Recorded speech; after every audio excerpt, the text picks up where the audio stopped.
শুভ দুপুর বন্ধুরা। প্রথমেই দেখাচ্ছি মাটনের লাল ঝোল। কাবেরী জীবন কথায় আপনাদের স্বাগত। কেমন আছেন? সকাল সকাল কর্তামশাই বাজারে গেল, অন্য উদ্দেশ্যে গিয়েছিল, কিন্তু সঙ্গে নিয়ে এলো অল্প একটু বাজার। আজকে সানডে না, তাই জন্য তার খেতে ইচ্ছা করলো পাঁঠার মাংস, আর নিয়েও চলে এলো। অনেকটাই নিয়ে এসছে, দুজনের ক্ষেত্রে অনেকটাই।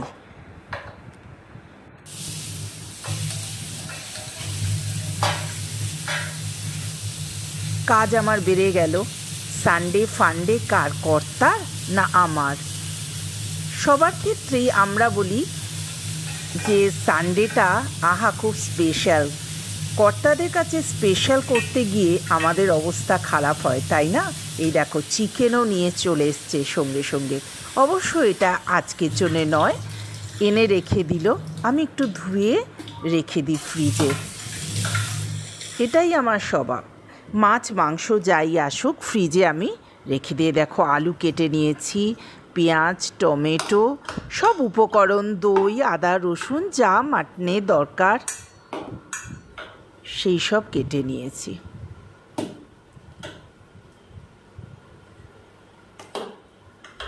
এবার তো এই উপকরণগুলোকে এক এক করে নিয়ে চলি। চলো পেস্ট করে নিচ্ছি আদা রসুন।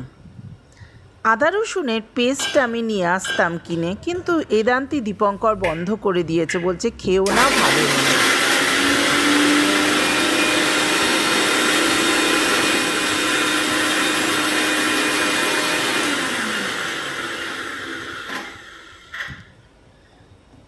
আদা রসুনের পেস্ট বানিয়ে নিয়ে এইবার মাংসটাকে ভালো করে আগে ধুতে হবে, তাই বেসিনের মধ্যে ভালো করে এক একটা করে আমি বেছে বেছে ধুয়ে নিচ্ছি।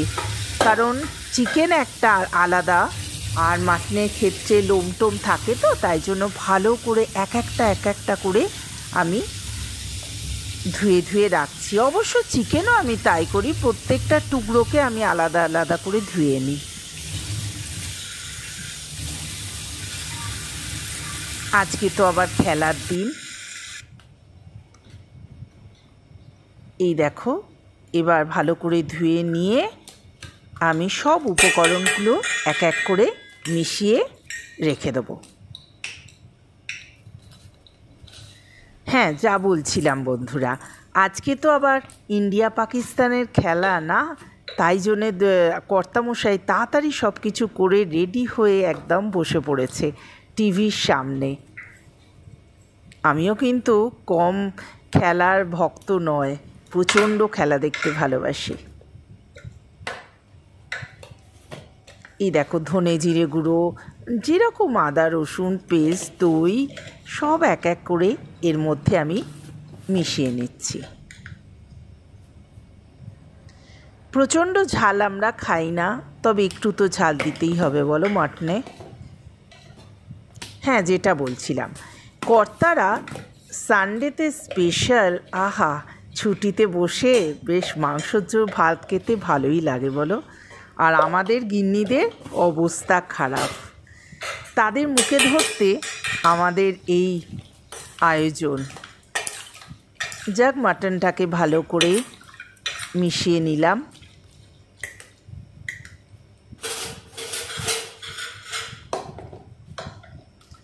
এতে এবার লাস্টে আমি 2 চামচ আদা রসুনের পেস্ট দিলাম।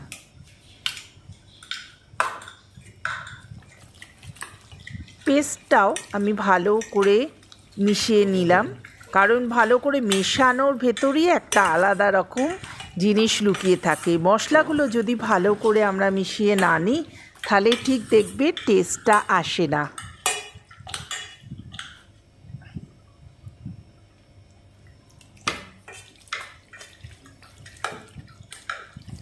আজকে যখন মাটন এলো, তখন ভাবলাম যে দেখে চলি বন্ধুদের সাথে একটু শেয়ার করা যাক। কড়াও বসিয়ে দিলাম, তেল দিয়ে দিয়েছি। তারই মধ্যে তেল যতক্ষণ গরম হচ্ছে অন্য হাতের কাজগুলো সেরে নিলাম। বাদাম কিছু ঢালার ছিল, সেসব ঢেলে রেখে দিলাম। কাজ করতে করতে তো আমাদের ওটাই হয় না, কড়া বসিয়ে তাকে সিম করেও কাজ করি। তেল গরম হয়ে গেল, আলুগুলো ছেড়ে দিচ্ছি। একটু বেশি আলু দিয়েছি গো দুজনের তুলনায়, কারণ মাটনের তো একটু ঝোল আলু থাকলেও ভাত খাওয়া হয়ে যায়। অনেকটা মাটন থাকবে একটুখানি। এরই মধ্যে বসে পড়লাম আলুটা ভাজতে দিয়ে এইগুলো ফটাফট তুলে নিলাম। আলু, পেঁয়াজ, টমেটো, শসা, পেঁপে সব কিছুই নিয়ে চলে এসছে অল্প অল্প করে। কিছু বাজার আছে, এই যে ধনেপাতা দেখছো আর কাঁচা লঙ্কা, এগুলো কিন্তু আমাদের এখানে ফ্রি দেয়। এই দেখো ব্রোকলিও পেয়েছে, একটা বড় পেঁপে পেয়েছে, ভালোই হলো। বললো দেখো অল্প কিছু নিয়ে এসছি। আমি বললাম ঠিক আছে, বেশ ভালোই এনেছো তো, আর কি, আবার রোজ রোজ আমরা বেরোই, কিনে আনবো। 3টে করলা,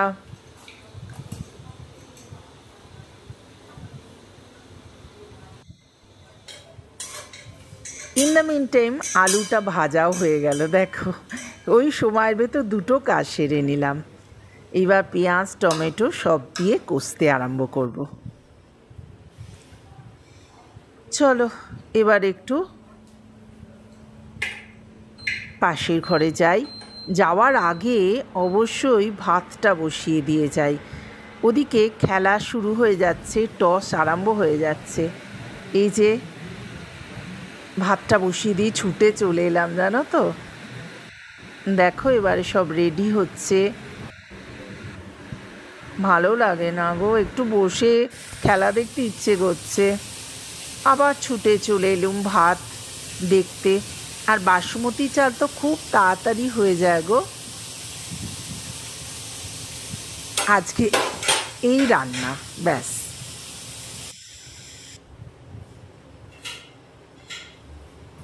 ভাত হয়ে গেল, চলো এবার ভাতটাকে উপর করে দিই, কারণ বেশিক্ষণ রাখলে না নরম হয়ে যায় বেশি, আর নরম ভাত খেতে আমার একদম ভালো লাগে না।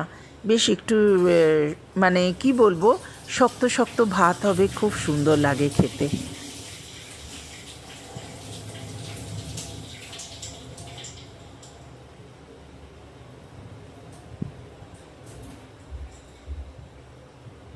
ভাতটাকে উপর করে নিলাম, রেখে দিয়ে এইবার চলো অন্য কাজে চলে যাই। এই দেখো সব দেখাচ্ছে, এবার সব আরম্ভ হবে খেলা। চারিদিকে আজকে ইন্ডিয়া আর পাকিস্তানে খেলা নিয়ে বড্ড বাড়াবাড়ি করছে। জানি না ইন্ডিয়া কেমন খেলবে। তেলও গরম হয়ে গেছে, সব কিছু এক এক করে এর ভেতর দিয়ে দিচ্ছি।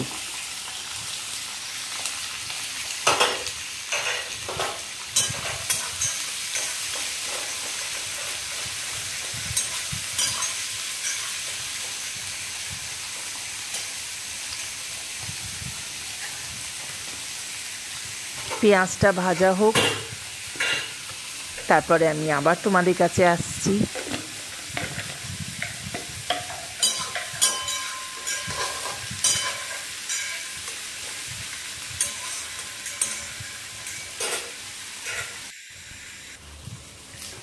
দু ঘন্টা ম্যারিনেট করে রাখার পর মাংসটা এবার কষতে দিয়ে দিলাম।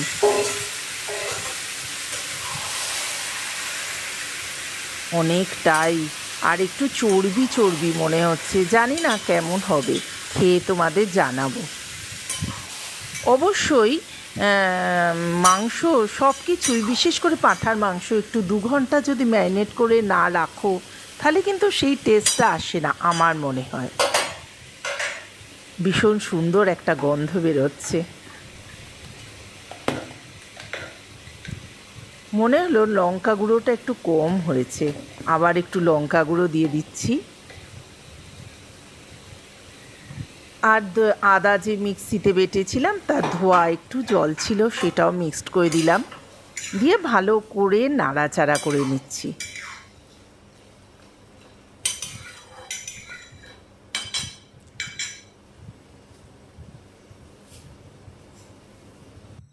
দুটো কাঁচা লঙ্কাও দিয়ে দিলাম। মোটামুটি অলমোস্ট হয়ে এসছে। আমার মাটনটা। দেখো পাশে কিরম তেল ছেড়েছে। তেল না ছাড়লে কি বোঝা যায় যে এটা রেডি হয়েছে কিনা? যখনই তেল ছেড়ে দেবে তখনই বুঝতে পারছি এটা কষা রেডি।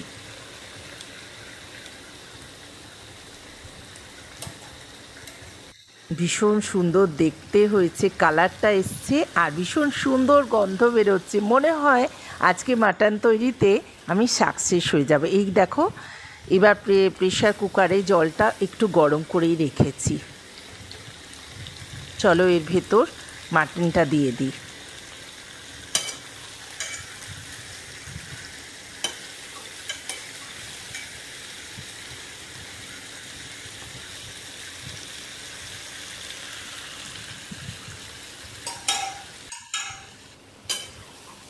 একটু একটু করে মাটনটা প্রেশার কুকারের ভেতর দিয়ে দিলাম। তার আগে অলরেডি বললাম না, একটু জলটাকে ফুটিয়ে গরম করে রেখেছি।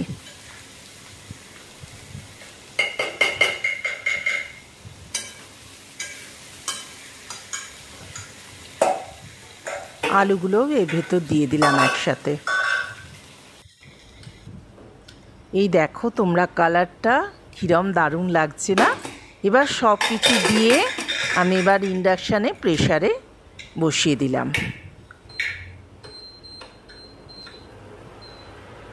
এই 800-তে দিয়ে অন করে দিলাম। হ্যাঁ, যতক্ষণ সিটি পড়ছে ততক্ষণ ফটাফট চলো রান্নাঘরটা গুছিয়ে নিই। খুব এলোমেলো হয়ে গিয়েছিল না, এটা ওটা বার করে, আর আমার একদম পছন্দ হয় না। ওই দেখো সিটি পড়ে গেছে। 8টা না কটা দেবো দেখি, মোটামুটি দীপঙ্কর বলছে 8টা। আর এই দেখো হাতে করে দেখাচ্ছি, এতে মুগ কড়াই ভিজিয়ে রেখেছি। আজকে রাত্রিরে হালকা খাবো, তো একটু চিলা বানিয়ে নেবো। হয়ে গেল, ভাত নিয়ে চলে এলাম। এই দেখো সামনে স্যালাড আর ভাত। ঘড়িতে এখন অনেক বেজে গেছে গো। এই দেখো পাটার মাংস রেডি, আর চলছে টিভিতে খেলা। তো সানডের পাঁঠার মাংস মাটন রেডি, সঙ্গে ভাত আর স্যালাড। আর সামনে তো খেলা চলছে ইন্ডিয়া পাকিস্তান। এর থেকে বেশি ভালো সানডে আমরা কি করে কাটাই বলো? কর্তামশাই তো বেশ জুত করে বসে গেছে। যাই হোক, ভালো বললেই ভালো। দেখে তো মনে হচ্ছে টেস্ট হয়েছে। তো চলো বন্ধুরা, এই ব্লগটা ভালো লাগলে do like, share and subscribe my channel. ভুলো না কিন্তু বেশি বেশি করে সাবস্ক্রাইব করে দিও। আজকে এখানেই রাখছি, টাটা।